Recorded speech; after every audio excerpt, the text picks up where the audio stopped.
मुलासाठी मुलगी बघायला गेली आणि गेल्याच्या नंतर आता मुलीला विचारलं तिने, शिक्षण काय झालंय, कोणत्या कॉलेजमध्ये झालंय, हे सगळं विचारलं.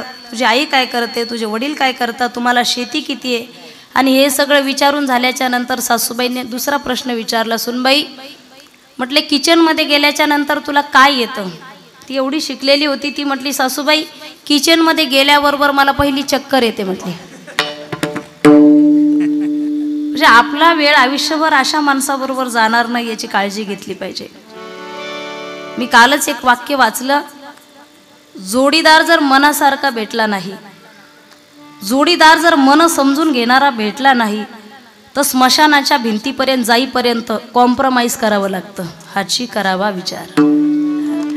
भरपूर गोष्टी विचार करण्यासारख्या आहे. मंगल कार्यालयामध्ये चपला बाहेर का काढत नाहीत, मंदिराच्याच बाहेर का काढतात, हाची करावा विचार. कारण मंदिरामध्ये साधना आहे, तपश्चर्या आहे, ही साधना आहे. म्हणून तुकोबाराय विचार करतात आणि तो परमार्थिक विचार करतात. परमार्थिक माणसाला अडचणी येत नाही असं नाही, फार मोठ्या अडचणी येतात महाराज, फार मोठ्या अडचणी येतात. ज्यावेळेस तुकोबाराय स्वतः परमार्थ करत होते, 350 वर्षापूर्वीचा काळ सांगते मी, आता मेजॉरिटी आहे प्रत्येक ठिकाणी. हाक दिल्याबरोबर आपले माणसं उभे राहायला तयार आहेत. पण तुकाराम महाराजांच्या अंगावर चिखल पेकला, दगड मारली, तर आपलेच माणसं त्यांचा गाथा बुडवायला इंद्रायणीच्या तीरी होते. हा तिथला प्रकार होता, हा तो काळ होता. 350 वर्षापूर्वी जेव्हा तुकोबाराय सांगू लागले भजन करा, भजन करा, तर लोक म्हटले भजन करून तुमचंच कुठं चांगलं झालं म्हणून आम्हाला सांगताय. परमार्थामध्ये जर चमत्कार झाला नाही तर लोक परमार्थ सुद्धा मानत नाहीत. म्हणून नाविलाजाने संत भगवान बाबांच्या जीवनामध्ये सुद्धा एक छोटासा चमत्कार आहे मी सांगेल. एक जणाला भूक लागली म्हणून दगडा खालून गरम गरम भाकरी काढून दिली. बैसोनी पाण्यावरी वाचली ज्ञानेश्वरी. चमत्कार नाही हा, पण तुमच्यासाठी आमच्यासाठी आहे. चालविली जड भिंती, कशासाठी, हरली चांग याची भ्रांती. त्याची भ्रांती हरवण्यासाठी चमत्कार करत असतात. आणि लोक तुकाराम महाराजांना हेळना करू लागले. तुकाराम महाराज लक्ष द्या, तुमच्या जीवनामध्ये एवढा मोठा परमार्थ, तरी अन्न करता पत्नी जाते, तरी तुम्ही म्हणताय बरे झाले देवा, निघाले दिवाळे. तुकाराम महाराज एवढे सोपे नव्हते. आजही ज्ञानेश्वरी आणि गाथा याच्यावर PhD करण्यासाठी लोक आयुष्य खर्च करतात, पण शेवटच्या पानापर्यंत जाता येत नाही. आपले 2 पुस्तकं वाचले की आपण सूटबूट घालून तयार असतो महाराज. ज्यांच्या गाथ्यावरती PhD केली जाते, ज्यांच्या ज्ञानेश्वरीवर अमेरिकेसारख्या शहरामध्ये, देशामध्ये लोक PhD करतात तिकडे जाऊन, तरी सुद्धा अभ्यास पूर्ण होत नाही. आपले 2 पुस्तकं वाचले की आपण कुठंच मावत नाही. माऊलींचं एक वाक्य मी सांगेल तुम्हाला, आपण मरतो आणि जगतो कसा, मरून परत जन्माला येतो कसा, हे 750 वर्षापूर्वी सांगितले माऊलीने. उपजते नासे, नासिले ते पुनरपी दिसे, हे घटिका यंत्र जैसे परभ्रमेगा. माणूस मरतो आणि परत जन्माला येतो, जन्म घेणे लागे वासनेच्या संगे. पण या जगातला सगळ्यात मोठा चमत्कार सांगू मी तुम्हाला, सुज्ञ आहात तुम्ही म्हणून सांगते मी तुम्हाला. सगळ्यात मोठा चमत्कार ताजमहल, कुतुब-मिनार हे नाहीत बरं का.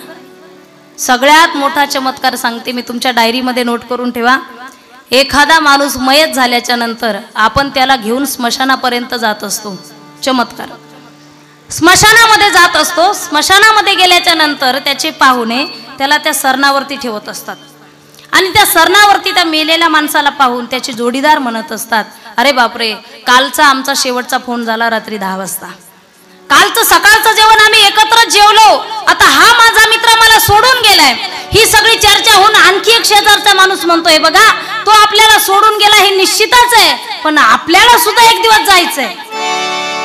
ही सगळी तासभर चर्चा केल्याच्या नंतर निघता निघता तिसरा म्हणतो, चला लवकर मला घरी खूप काम आहेत. गांभीर्याने ऐका, मला घरी खूप काम आहेत.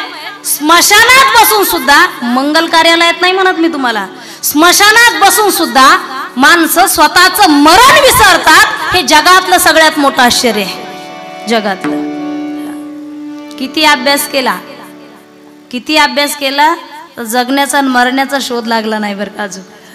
कारण कोणतंही असू द्या, माणसाला एक दिवस जाणं निश्चित आहे. म्हणून करावा विचार, हाची तरवया पार भव सिंधू. तुकोबाराय विचार करतात, परमार्थ करतात. तुम्हा मला सांगतात. लोक म्हटले यांना येड लागलं आणि एकदा गाढवावरतीच बसवलं तुकाराम महाराजांना. गाढवावरती बसवलं आणि गावभर अशी धिंड काढली. पण हे सगळं दृश्य माझ्या जिजाबाईंनी पाहिलं. फार राग आला त्यांना. माझ्या धन्याने काय वाईट केलं का तुमचं? तुमची काही चोरी केली का? गावकऱ्या लोकांना जिजाबाई भांडू लागल्या. काय वाईट केलं माझ्या धन्याने की तुम्ही गाढवावर बसून धिंड काढली त्यांची? पूर्वी कोर्ट कचेरी बाहेर नसायची, ग्रामस्थामध्येच असायची. गावानेच न्याय द्यायचा आणि मग शिक्षा व्हायची. माझ्या धन्याने काय वाईट केलं की तुम्ही गाढवावर बसण्या इतकी शिक्षा देताय? काय वाईट केलं? जेव्हा जिजाबाई ग्रामस्थांना भांडू लागली, गावकऱ्यांना भांडू लागल्या, त्यावेळेस जगद्गुरु तुकोबाराय जिजाबाईंना भांडू लागले. परमार्थाचा उच्चांक पहा तुम्ही. तुकोबाराय म्हटले, हे बघा, गावकऱ्यांना कशासाठी भांडताय तुम्ही? ही सगळी मंडळी गावभर माझ्या पाठीमागे चालत आली, पायाने चालत आली आणि मी गाढवावरती बसून आहे. माझे पाय दुखत नाही, यांचे पाय दुखत असतील. हा परमार्थ आहे. दुःख नाही गाढवावर बसण्याचा, आनंद आहे. पायी चाललो नाही त्याचा, हा परमार्थ आहे. हाची करावा विचार तरवया पार भवसिंधू. माझ्या बहिणाबाई म्हणतात संसाराला भवसिंधू म्हटलेलं आहे आणि यातून निघणं फार अवघड आहे. अरे संसार संसार जसा तवा चुल्ह्यावर, आधी हाताला चटके मग मिळते भाकर. अरे संसार संसार, चटके आणि फटके याच्याशिवाय संसारात दुसरं काही नाही. पण संसारामध्ये राहून सुद्धा चांगला परमार्थ करता येतो. माऊलींच्या भाषेमध्ये सांगेल, सकळ तीर्थाचे धुरे जे का माता पितरे, तया सेवेसी कीर शरीरे लोणकी जे. नका येऊ आळंदीला, नका जाऊ पंढरपूरला, नका जाऊ काशीला, नका जाऊ चारी धामाला. घरामध्ये परमार्थ करता येतो. मायबाप सांभाळा, मायबाप सांभाळा. एवढे शिकलोत आपण, एवढे एज्युकेटेड झालोत आपण की घरामध्ये आपलं कुत्र्यावर प्रेम होतं, मायबापावरच उडतं. जर कधी कार्यक्रमाला निघालो आम्ही तर पहाटे पहाटे काही लोक फिरायला निघालेले असतात. काही पोटासाठी फिरायला जातात आणि काही पोट कमी करण्यासाठी फिरायला जातात. काही जणांच्या हातामध्ये कुत्रे असतात. आता हा चालत असतो, कुत्राही त्याच्याबरोबर चालत असतो. पण कुत्र्याला जर कोणी भावकीतलं दिसलं, तुमच्या लक्षात येतंय ना? कुत्र्याला जर त्याच्या भावकीतलं कोणी दिसलं का कुत्रं तिथूनच रामराम घालायला तयार होतं, भुकायला तयार होतं. आणि भुकता भुकता जर त्याचा भावकीतला तो मित्र जर पुढं पळत असेल शेपोट हलवत, कुत्र्याची भावकी तुमच्या लक्षात येतंय ना? तो जर मित्र पुढं पळत असेल तर मालकाच्या हातामध्ये दोरी आहे, साखळी आहे, तरी सुद्धा हे कुत्र मालकाला फरफर ओढतं आणि पळतं पुढं. त्या कुत्र्याचा माझा भाव लक्षात घ्या. त्या कुत्र्याचा साबण वेगळा आहे, त्याचा आंघोळीचा टप वेगळा आहे, त्याचा टावेल वेगळा आहे, त्याचा जेवणाचा टायमिंग वेगळा आहे. त्याला सगळं टाइम टू टाइम केलं जातं. मायबापाला चहा देण्यासाठी वेळ भेटत नाही. ही शोकांतिका आहे बघा. मी सांगेल तुम्हाला, कुत्र्याला कितीही जीव लावा, प्राणी मात्रावर दया करू नका या मताची मी नाहीये. कुत्र्याला कितीही जीव लावा, चुकीचा स्पर्श झाला चावल्याशिवाय राहणार नाही. माय बापाला गाय गोठ्यामध्ये ठेवा, आशीर्वाद देतील मायबाप, तुम्हाला आशीर्वाद देतील. माय बाप केवळ कासी, तेने नवजावे तीर्थासी. मी घडलेली घटना सांगते तुम्हाला. आमच्याच गावा शेजारी एक मुलगा अगदी शेतकरी कुटुंबातून रोज शेतामध्ये कामाला जायचा. एक दिवस पहाटे कामासाठी निघाला. रात्री उशिरा घरी आला होता. आईने वाटही पाहिली होती 11 वाजेपर्यंत. माझा मुलगा जेवला नाही म्हणून आई सुद्धा उपाशीच होती.